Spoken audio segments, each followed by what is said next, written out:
পরিবর্তন news channel, আপনার কণ্ঠ, আপনার পছন্দ। ত্রিরুস্তুর পঞ্চায়েত কর্মচারীদের স্বাস্থ্য অধিকার রক্ষায় নতুন দাবি। প্রিয় দর্শক, আজকের এই ভিডিওতে আমরা আলোচনা করতে যাচ্ছি পঞ্চায়েত কর্মচারীদের স্বাস্থ্য অধিকার রক্ষায় নতুন দাবিগুলি সম্পর্কে। রাজ্য সরকারি কর্মচারীদের মতো ক্যাশলেস হেলথ স্কিম, আগস্টের 15-24 ক্যাশ, নিজস্ব জিপিএফ অ্যাকাউন্ট ও ইনচার্জ প্রথা বাতিল করে ন্যায্য পদোন্নতি সহ অন্যান্য দাবিতে পঞ্চায়েত দপ্তরে ডেপুটেশন জমা। পঞ্চায়েত কর্মচারীদের অধিকার রক্ষায় নতুন দাবি। শম্পা পাল, সম্পাদক, পশ্চিমবঙ্গ পঞ্চায়েত কর্মচারী সমিতি নেতৃত্বে পঞ্চায়েত গ্রামীণ উন্নয়ন বিভাগের সচিব বিভাগের জয়েন্ট অ্যাডমিনিস্ট্রেটিভ বিল্ডিং 9 দফা দাবিতে স্মারকলিপি জমা করেন। পঞ্চায়েত কর্মচারীদের হেলথ স্কিমের সমস্যা নিয়ে অবগত করান।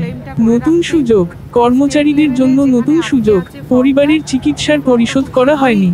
নতুন দাবিগুলির মধ্যে রয়েছে প্রথমত, সুশৃঙ্খল স্বাস্থ্য নীতি, চাকরির নীতি প্রতিষ্ঠা, যা কর্মচারীদের স্থায়িত্ব নিশ্চিত করবে।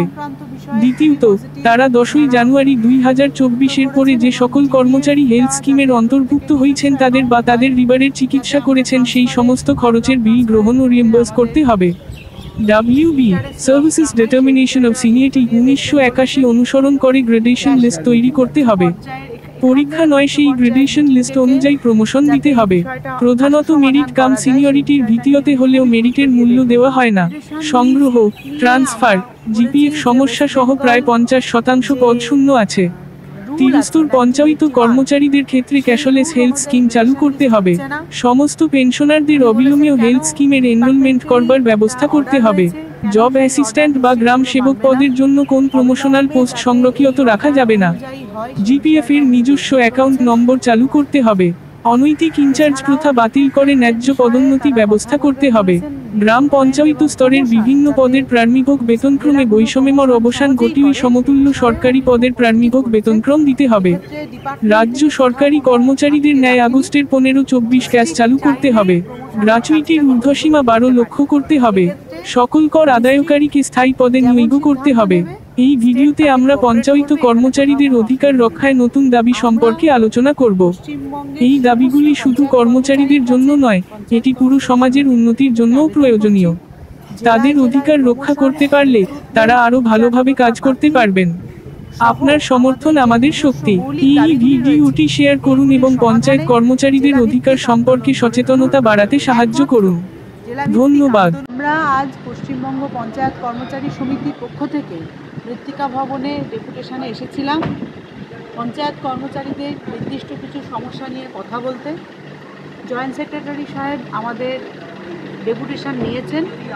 সঙ্গে উপস্থিত ছিলেন ডেপুটি ডাইরেক্টর এবং সাউ ম্যাডাম।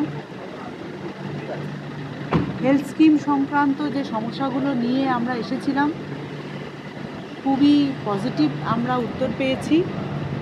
যারা এখনও পর্যন্ত রিইম্বার্সমেন্টের জন্য ক্লেম আমরা করিনি তাদেরকে বলেছেন রিইম্বার্সমেন্টের ক্লেমটা করে রাখতে। স্টেট লেভেলে যেখানে আটকে আছে ফর্মটা, সেই ফর্মটা খুব শীঘ্রই ক্লিয়ার হয়ে যাবে। হয়ে গেলেই আমরা যেদিন থেকে এনরোলমেন্ট হয়েছি সেই দিন থেকেই আমরা রিইম্বার্সমেন্ট পাবো।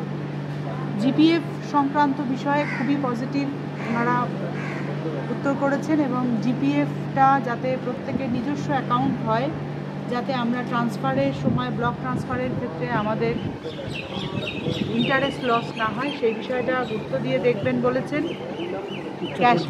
উচ্চ পর্যায়ের মিটিং ডেকে যাতে এই বিষয়টা আশু সমাধান করা যায়, সেই বিষয়টা নিয়ে উনি খুবই গুরুত্ব দিয়ে দেখবেন বলেছেন। গ্রেডেশন লিস্ট নিয়ে আমরা বলেছি যে ওয়েস্ট বেঙ্গল যে রুল আছে 1981, সেই রুল অনুযায়ী গ্রেডেশন লিস্ট হচ্ছে না। উনি বলেছেন কেন, ডিপার্টমেন্টেরই একটা অর্ডার রয়েছে, কেন সেই অর্ডার ডিস্ট্রিক্টগুলো মানবে না। অবিলম্বে যাতে এই অর্ডার অনুযায়ী হয় সেই বিষয়টা উনি দেখবেন বলেছেন। এছাড়াও রিক্রুটমেন্টের বিষয়ে তারা কথা বলবেন বলেছেন। রিক্রুটমেন্ট এবং প্রমোশন যাতে জেলাগুলো প্রমোশন সহজেই করে, সেই বিষয়েও উনি খুব পজিটিভ বলেছেন। এক্ষেত্রে ডিপার্টমেন্ট থেকে কোথাও কোনো আটকে রাখেনি। ডিস্ট্রিক্ট চাইলেই প্রমোশনের কাজটা খুব দ্রুত করতে পারে। এক্ষেত্রে ডিস্ট্রিক্ট যেমন সিদ্ধান্ত নেবে, স্টেট তাকে কোঅপারেট করবে, এখানে কোথাও কোনো অসুবিধে নেই। আমরা পশ্চিমবঙ্গের সমস্ত পঞ্চায়েত কর্মচারীর কাছে পঞ্চায়েত কর্মচারী সমিতির পক্ষ থেকে আবেদন করছি, জেলায় জেলায় প্রমোশন, রিক্রুটমেন্ট, ইনচার্জ প্রথা বাতিল সহ আমাদের যে নিজস্ব মৌলিক দাবিগুলি রয়েছে এইগুলির সমাধানে জেলাভিত্তিক আন্দোলন গড়ে তুলুন। একমাত্র জেলাভিত্তিক আন্দোলনই এই সমস্যার সমাধান করতে পারে। ট্যাক্স কালেক্টরদের বিষয়ে আমরা কথা বলেছি, ট্যাক্স কালেক্টরদের বিষয়েও স্টেট লেভেলে খুব উচ্চ পর্যায়ে আলোচনা চলছে, যাতে একটা সমস্যার সমাধান হয় সেই বিষয়ে আলোচনা চলছে। ধন্যবাদ।